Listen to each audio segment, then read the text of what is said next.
Guille, vamos a hablar del juego del Real Madrid, de Arbeloa, de Mbappé, de muchas cosas. Yo te voy a ir dando pasos a las cosillas y me vas contando tú, porque todo esto que vais a ver es de Vale, Guille, ¿eh? Preparado pero de una Guille, cosa, ¿eh? A ver. una cosa. Yo primero, antes que nada, o sea, no me curo en salud porque al final vamos a llevar, digamos, una narrativa clara, ¿vale? Durante las diapositivas, digamos, que vamos a ver. Vamos. Luego, el tema de que las estadísticas y los números son lo que son, ¿vale? O sea, Sí, no, sí, nosotros vamos a hablar de números, punto. ¿vale? Yo hablo de lo que se puede apreciar según lo que recoge los datos, ¿vale?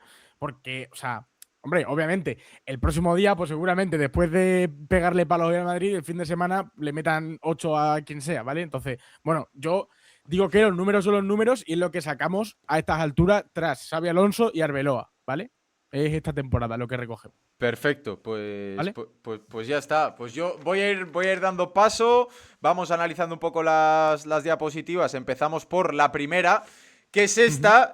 Vamos a hablar un poco sobre los planteamientos de los últimos tres partidos del Real Madrid. Sí, tres partidos, Bueno, 3 partidos no, Adri, porque, o sea, he cogido los dos últimos, ¿vale? ¿vale? Que son Y he, Valencia y Rayo, Eso los es. de Y he arriba. cogido el que para mí ha sido el mejor partido del Real Madrid esta temporada, que es el del Atlético de Bilbao en San Mamés, el 0-3. Vale, pues vamos a ¿Vale? analizar el cómo se plantean sobre el verde los partidos del Real Madrid de Álvaro Arbeloa. Vale, entonces, aquí estos 3 gráficos son las posiciones medias de los equipos al final de un partido, ¿vale? Entonces, en la primera imagen que vemos, que es la del Valencia-Real Madrid, el Real Madrid viste de morado en este Morado. caso, ¿vale? Entonces, ¿qué podemos sacar en alguna conclusión? Yo he hecho alguna vez alusión al tema de el gráfico de posiciones medias en la media punta del Real Madrid, ¿vale? Hmm. ¿Por qué? Porque normalmente en lo que se focaliza el juego del Real Madrid, ya que no hay una buena salida de balón, que luego lo veremos, básicamente es en las oportunidades creadas, en los pases en el último tercio y en ese último pase para la definición a gol, ¿vale? Normalmente esa zona del 10, normalmente la vemos muy vacía. Guller, Sin embargo, Bellingham, para poner eso es, nombres, vamos eso a es, poner nombres. eso es. Entonces, claro, el otro día contra el Valencia vimos quizá uno de los brotes verdes que hemos podido Hmm. sacar del Madrid esta temporada, ¿vale? Perdón, Porque, también para tenerlo en cuenta, si no me equivoco, atacan hacia la izquierda el Real claro, Madrid, ¿eh? atacan, los O morados sea, atacan para hacia la allá. izquierda. Eso Entonces es. vemos que cierran Asensio y Hoysen y luego toda la línea del Real Madrid de medio campo. Bueno, el caso. Contra el Valencia sí que vimos un poquito más de influencia por dentro de Arda Güler y este 16 que es Gonzalo, ¿vale? Que Gonzalo no lo contaríamos tanto. En la gráfica no me dejaba sacar lo que son los suplentes, pero luego Brahim, por ejemplo, también sumó mucho la zona de influencia en esa zona del 10, ¿vale? Entonces sí que quizá en la parte final de Mestalla, del partido de Mestalla-Real Madrid, vimos alguna sensación mejor del Real Madrid, ¿vale? Pero, sin embargo, si nos vamos a el partido ante el Rayo Vallecano, Es que, en cuanto a perdón, creación de ¿eh? ocasiones, sí, sí, Perdón, dime. Guille. O sea, creo que con el Valencia se ve un equipo más ordenado. Ves A más o eso iba. menos la defensa de cuatro con los laterales un poco más altos. Luego el medio campo ordenado, la zona esa del 10 que decías y el delantero. Y luego el desorden que hay en el partido del Rayo Vallecano en el Bernabéu. Claro, y sobre todo porque en el gráfico ya de aquí de arriba a la derecha que vemos en el Real Madrid Rayo, en este caso el Madrid viste de negro y el Rayo de morado, ¿vale? Si os fijáis en las posiciones medias, esto es el descontrol total, porque cada uno ocupa una posición, no se sabe muy bien, y luego, si os fijáis en negro, ¿vale? Vemos arriba las posiciones del 7 y el 10, que son Vinicius y Mbappé, y detrás el hueco del siglo. O sea, no hay absolutamente nadie por detrás, ¿vale? Fijaos, Bellingham, que bueno, Bellingham jugó lo que jugó aún así, pero bueno.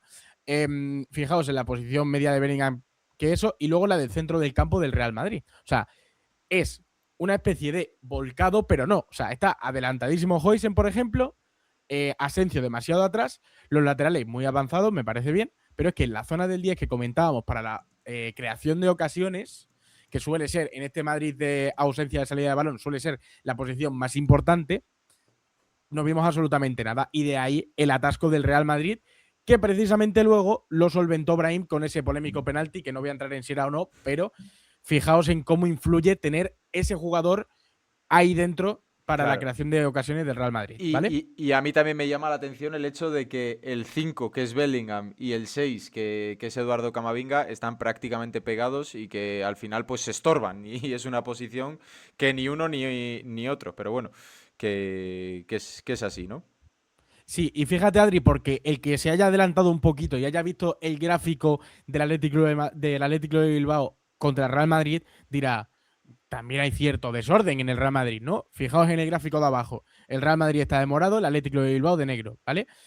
También hay cierto desorden. ¿Qué ocurrió en este partido? Porque digamos que fue el mejor partido del Real Madrid por culpa, entre comillas, del rival. O sea, el Atlético de Bilbao sacó una línea adelantadísima, el Real Madrid no precisaba de tener ese jugador de 10 y de ahí sacó frutos, ¿vale? O sea, digamos que sería el partido de excepción en esta temporada en la que el Madrid mejor ha jugado, sin embargo ha sido por tema del rival y no por, o sea, yo lo achaco más a tema del rival y no por mérito propio como tal, ¿vale? Que luego hay que estar ahí para meterlas, pero yo creo que es muy favorable el planteamiento del Atlético de Bilbao en este sentido, ¿vale? Pues listo. Cerramos este tema, ¿no? Pasamos a lo siguiente. Eso es. Venga, Siguiente. vámonos.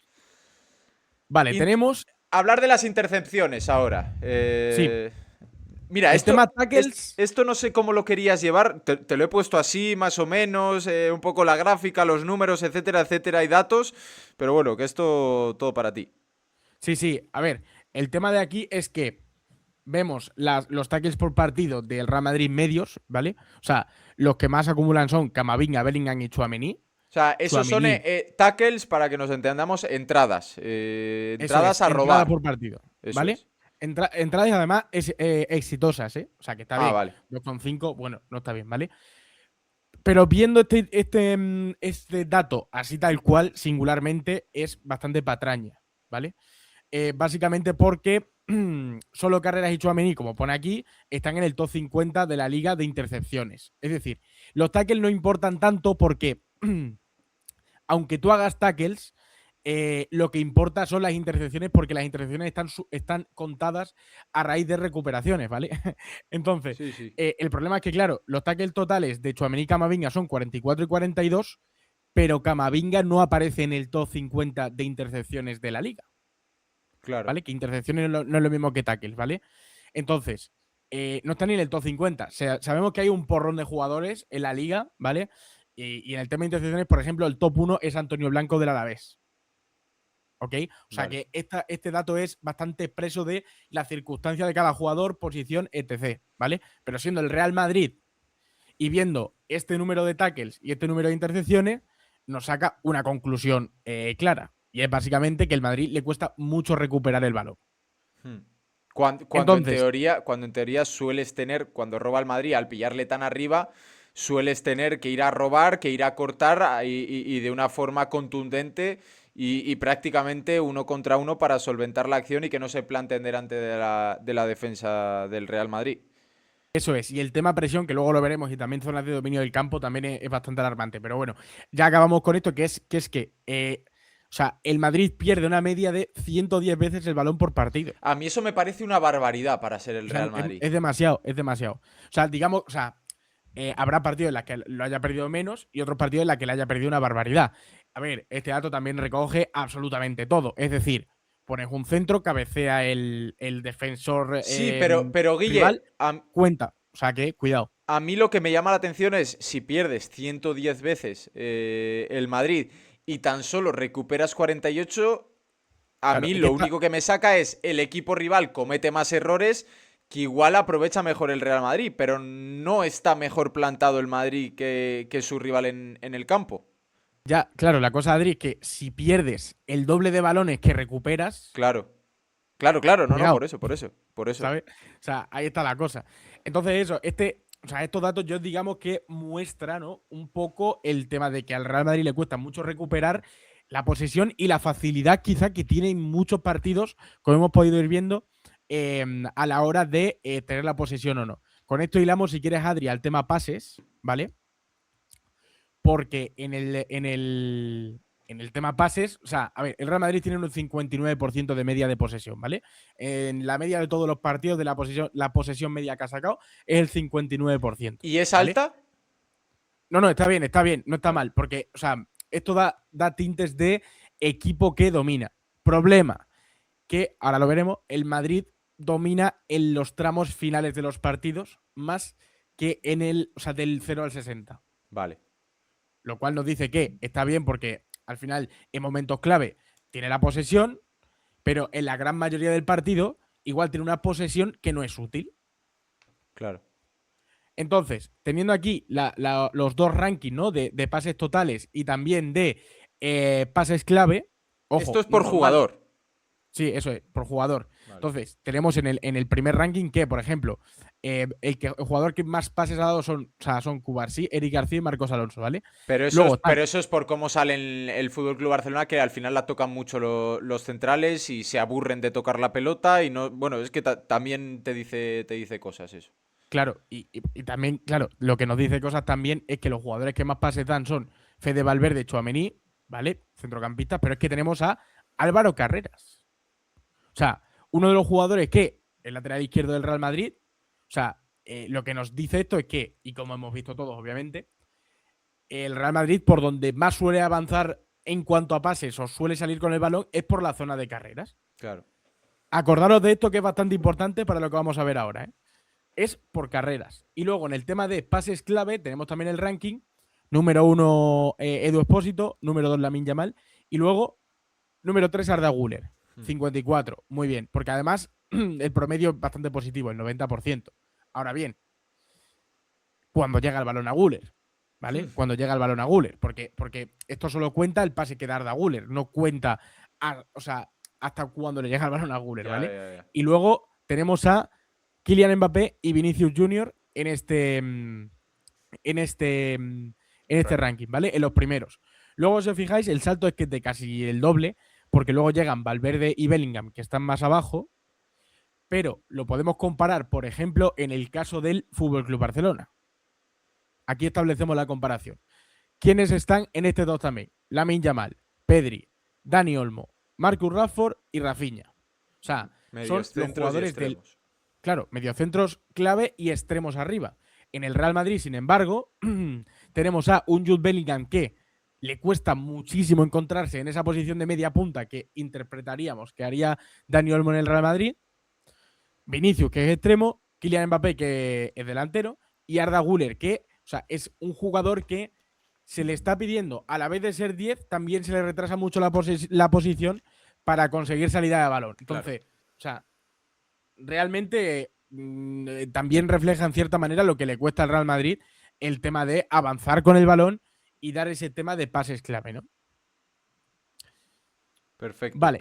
Pasamos. Sí. Pasamos a la siguiente. Entonces, con esto sobre el papel, tenemos ahora. Bueno, claro. O sea, al hilo de la falta de mediocentro es que el Real Madrid acumula 3,5 ocasiones clave por partido. O sea, es que no son tantas. El Barça tiene una media de 5 y pico. O sea, que al final 2 más por. Miento, de 6 y pico. 3 más por partido. Más. Es el doble. Cuidado. Y claro, es que el Real Madrid tiene 2,1 ocasiones clave por partido fallada. Es decir, el Madrid mete 1,4 o así clave por partido de las que tiene. O sea, mete la mitad, poco menos de la mitad de lo que tiene. Poco menos de la mitad de las que tiene. O sea, vale. Y también habla también de la precisión arriba. Y claves son claras, entiendo, ¿no? Ocasiones claras. Claro, ocasiones, vale. Sí, de dentro del área y de alto porcentaje de expected goal, ¿vale?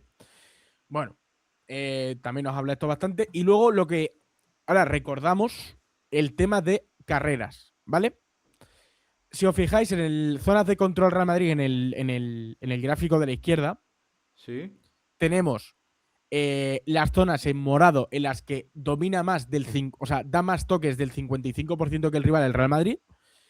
En rosa tenemos la zona en la que no domina el Real Madrid, es decir, zonas en las que el Real Madrid toca menos del 55% de los balones, que normalmente, bueno, pues en la zona del portero. Y ojo que es la zona del lateral derecho, que ahora lo comentaremos.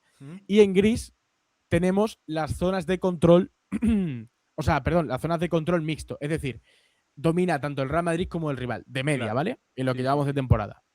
Vale. La dirección del juego es hacia la derecha. Por lo tanto, el carril que vemos arriba sería el izquierdo, que es el de carreras. En ese, de medio campo para atrás, no domina el Real Madrid. No domina el Real Madrid. Que esto es alarmante. De hecho, más alarmante es que en el carril derecho, que es el que vemos marcado en rosita del campo, de medio del campo para el campo del Real Madrid, es ¿Qué es decir, lo para atrás, rosita? lo rosita es donde domina el rival, más del 55% de los toques. Claro, esto sí que es alarmante porque al final no tienes el dominio en ninguno de los dos extremos Claro. y si nos fijamos en la mayoría de los rivales del Real Madrid, por donde viene el peligro Sí, hacia adentro, eso sí, es de los extremos. sí. Y luego, si os fijáis, también la zona clave en la que tampoco domina el Real Madrid es la zona de media luna del área, La zona del zona del 10, 10 que hemos estado hablando antes. también un poquito más para acá. Y diréis, ¿por qué domina el Real Madrid en la otra semizona del 10, un poquito más arriba, y domina en todo el lado de arriba del todo, que sería el carril izquierdo, extremo izquierdo del Real Madrid? Pues bien, es lo que hemos estado viendo durante toda la temporada. Carrera más Vinicius son los que se juntan en ese extremo y los que generan quizá más, más dominio. Y claro, y Mbappé también parte la mayoría de las veces de ahí. O sea que si viéramos que, bueno, no lo metíamos porque no cabe, pero bueno, el mapa, por ejemplo, del Manchester City de dominio, ¿vale? Manchester City, el área que vemos delimitada del punto de penalti la tiene como dominadora y la única zona que no domina de Manchester City es la del 10, pero porque la mayoría de las ocasiones de Manchester City viene de la verticalización que tienen los extremos. Claro. Y a mí. En el Real Madrid se supone que la idea principal, ¿no? Y el protagonismo que se le da a Guller es desde la zona del tercer, del último tercio Claro. del. Vale, claro, vemos que no tiene el dominio ahí, No, no. que esto es también bastante alarmante. Claro, a mí, bueno, sin tener ni puñetera idea de táctica, bueno, lo justo y necesario. Esa zona izquierda, la de carreras y Vinicius Junior atacando. A Mbappé le gusta más caer a la izquierda que a la derecha. El extremo derecho del Real Madrid se suele meter por dentro.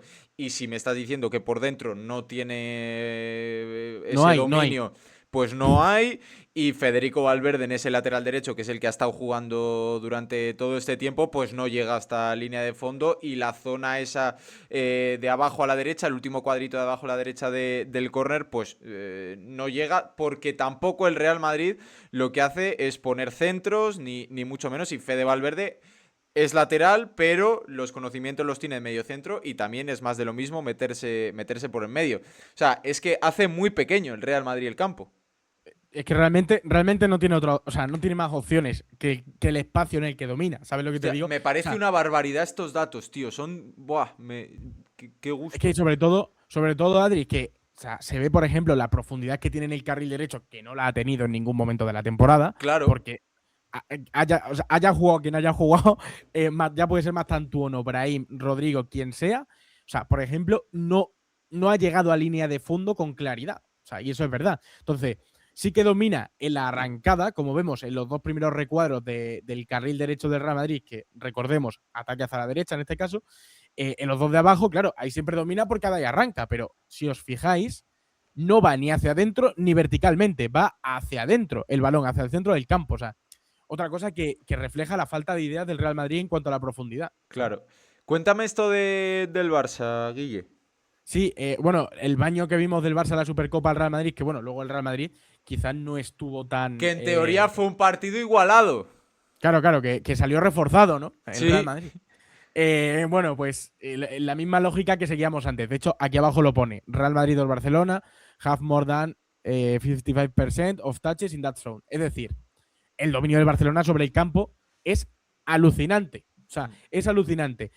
En las únicas demarcaciones en las que dominó el Madrid fue, si os fijáis, en el pico de arriba a la derecha, que sería la zona Vinicius pegada a la línea de fondo, La que le gusta.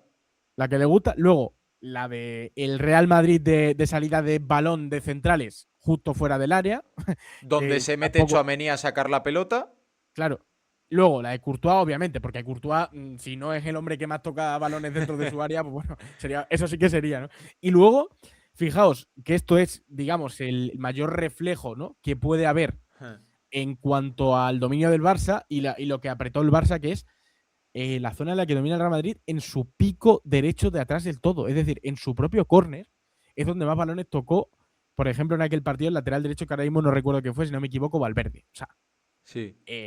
O sea, para que veáis un poco de cómo funciona esta gráfica. Estuvo sobrepasado entero el Madrid y ya está. O sea, es esa la lectura. Vale, Siguiente, Guille. sí. A ver, ahora vamos a ver la gráfica de porcentaje de tiempo de construcción. Bien, porque Perdón, yo... perdón, no, me ha costado entenderlo. No, no, Explícame no, no, qué es no. tiempo en Adri, construcción. Adri, te lo agradezco que lo hayas traducido porque yo no sabía cómo traducirlo, ¿vale? Vale. O sea, no sabía cómo traducirlo. Yo cuando, Vale. porque la foto arriba, lo he recortado un poco, sale como the percentage of Time time in build-up, sí. building up o algo así. Digo, madre del señor, ¿cómo lo Yo hago? O tampoco, sea, la verdad. building O sé que sea, es construir, pues digo, pues porcentaje de tiempo en construcción, a tomar por saco. sí, sí. A ver, esto, o sea, esta gráfica lo que calcula es el porcentaje del juego mediante pases, digamos, que invierte cada equipo en la construcción de su juego, vaya. O sea, el porcentaje de tiempo, ¿vale? Que está el Madrid tocando el balón para que luego una jugada sea efectiva. Vale, también te digo, y sin. O sea, porque se me viene a la cabeza, no Sí, hace falta que el porcentaje sea alto cuando un equipo juega al contragolpe. claro que no. Vale. Claro que no. Y para anotar más, es en Champions esto, ¿no? Claro, claro. Vale, Esto es en Champions, sí. Esto es en Champions. Esto es una gráfica que ha salido justo después de acabar la fase liga, ¿vale? vale. Entonces, o sea, lo que. O sea, no es por nada, Adri, porque es lo que dices tú, ¿vale? Un equipo puede tener menos porcentaje en construcción, de tiempo en construcción, porque juega a la contra, bla, bla, bla, bla, bla. Vale. El problema es que, primero de todo, ves Fútbol Club Barcelona, Inter de Milán, Bayern de Múnich, Nápoles, Brujas, Sí, que sí. no está mal, también los rivales del Brujas, ojo, pero bueno, es un equipo que toca la pelota, Juventus, Marsella, ¿vale? Pero es que luego te vas abajo del todo, que es donde está el Real Madrid, y la comparación del Real Madrid son Copenhague, Unión Saint-Gilloise, Tottenham Hotspur, Sparta, sí, Slavia de Praga, Olympiacos y Manchester City, ¿vale? Es más normal ver a equipos que son verticales en la zona baja, Vale. porque lo que dices tú, normalmente utilizan menos el balón para protegerse con él, bla, Verticales bla, o bla, que bla. no la huelen. Los Claro, dos extremos. o que no la huelen, o que no la huelen. O sea, esta es la interpretación que he sacado yo, que en el caso del Real Madrid, la sensación que da es que el Madrid ha habido muchísimos partidos, daba igual el rival, en el que no la ha olido, ¿vale? O sea, Claro, claro, claro. claro. Sí, sí. Porque, por ejemplo, Manchester City, pues sí, o bueno, el Atleti también ha tenido partidos que han sido más complicados y le han quitado el balón. Pero el Madrid en este caso es el que más escaldado ha salido. Y no le deberían quitar el balón, eso es. Siguiente.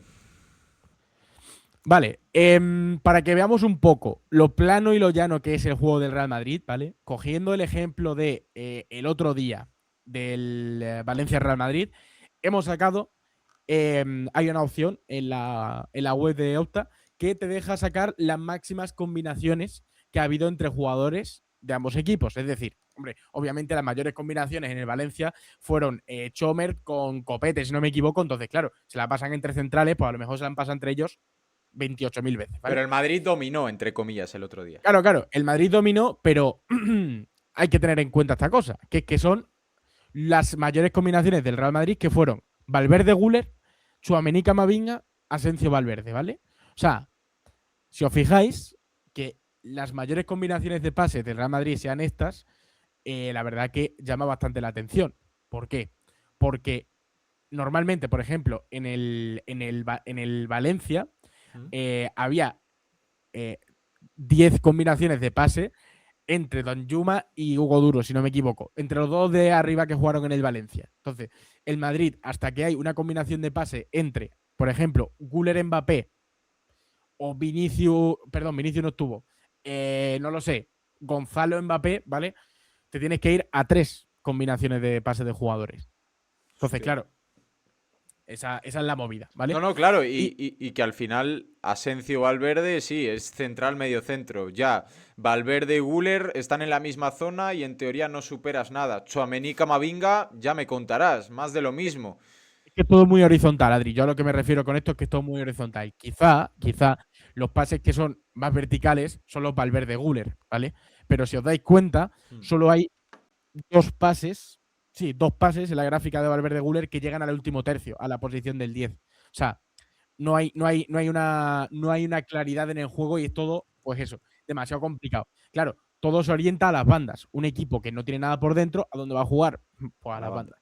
Claro, sí. Claro, Y además yo me fijo en el de Valverde Guller que las flechas van direccionadas hacia la banda izquierda. Tchouaméni eso es. Camavinga, todo llegando a prácticamente carreras, Vini, etcétera, etcétera. Y luego lo de Asensio y Valverde, que al final es una salida de balón que quieres mover, pues sí, a la derecha, etcétera. Y son pases prácticamente a 5 6 7 8 metros, que al final Totalmente.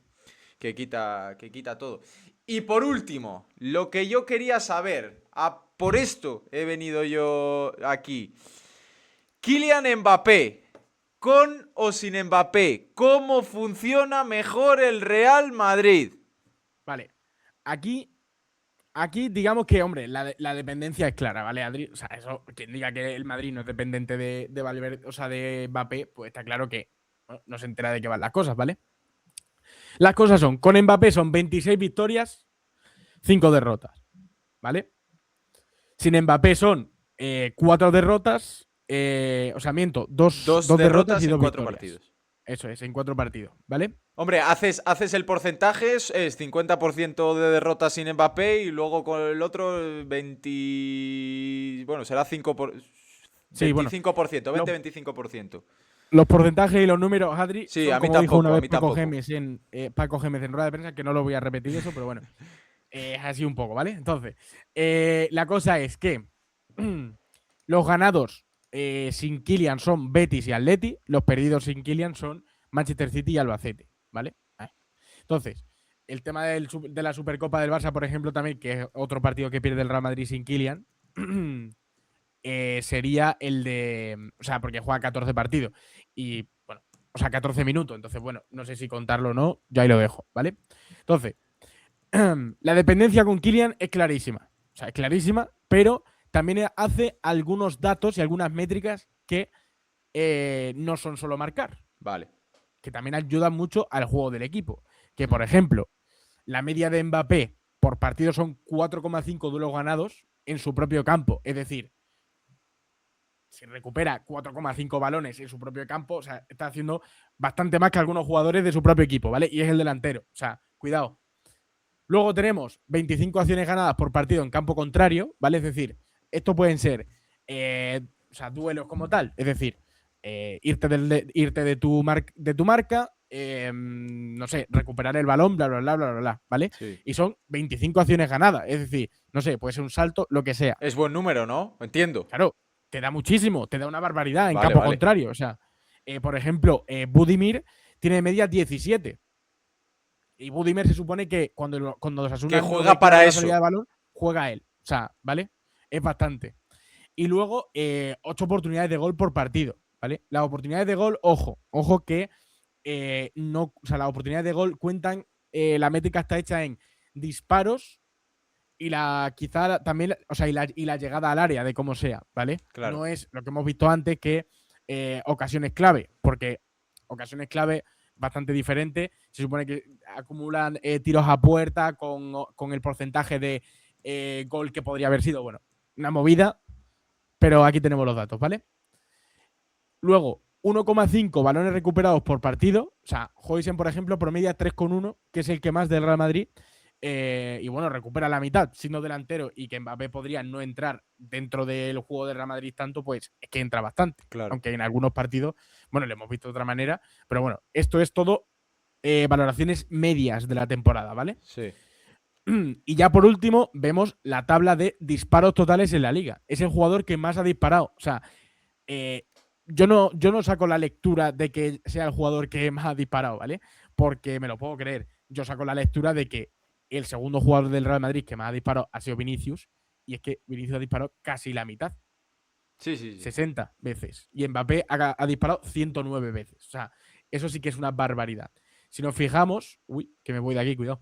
Si nos fijamos, no hay ningún jugador más del Real Madrid en el top 20, en la primera página que sale de los jugadores con más disparos, que haya disparado más. Sin embargo, en el Barça vemos Lamine Yamal, Marcus Rashford, Ferran Torres, Dani Olmo y Robert Lewandowski. Robert Lewandowski ha disparado 44 veces, ¿vale? En las veces que, o sea, en las en los partidos que ha jugado bastante menos que Vinicius, y Vinicius 60, o sea, alucinante, ¿vale? Sí, sí, O sí. sea, esta estadística es la que también me llama bastante la atención. Y con todo y con esto, Adri, yo no tengo nada más que decir. No, no, no. O sea, No sé qué te habrá parecido. Kylian dependencia, totalmente. O sea, Mbappé tiene que jugar siempre que pueda estar en el campo. Y al final lo que veo por ahí es goles esperados, 20 y medio, lleva 23, más de lo esperado. Es el tío que más dispara de toda la liga en un equipo que no le ayuda. Pues oye, pues ya está. Y repetimos, todo esto mirando los números y no mirando juego. Números, datos, puntos. Se acabó. Por favor, por favor. No Por nos favor. vayamos a liar, no nos vayamos a liar. Eso es, eso es. Guille, amigo, masterclass. Yo estas cosas me lo paso pipa, me encanta analizarlas. Ojo, ya hablaremos, ya hablaremos. Ya hablaremos, ya hablaremos, ya Ya hablaremos. Ya hablaremos, hablaremos. efectivamente, ya hablaremos. Amigo, un abrazo muy fuerte, ¿vale? Abrazo grande a vosotros también. Muchas Buen día. gracias. Chao, chao, chao. Grande. Nuestro gran amigo Guille.